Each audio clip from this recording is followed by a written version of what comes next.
De mi mente soñadora surgen notas inspiradas, como tintes de alborada engalanan mi canción. Canción hecha de lucero que en el cielo de mi vida alumbró a mi elegida con fulgor de adoración.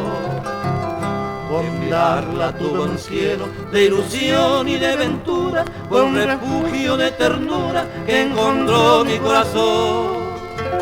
Yo no sé si fue una diosa o fue un ángel de renombre, solo sé que desde entonces fue la reina de mi amor.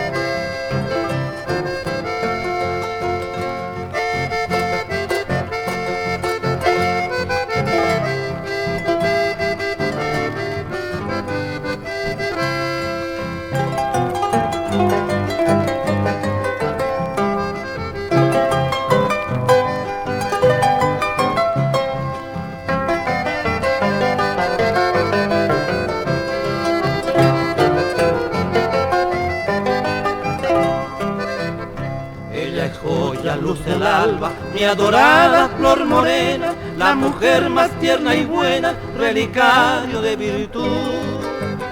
Desde el Paraná soberbio me envolvió con sus cariños, con su amor puro de armiño se adornó mi juventud.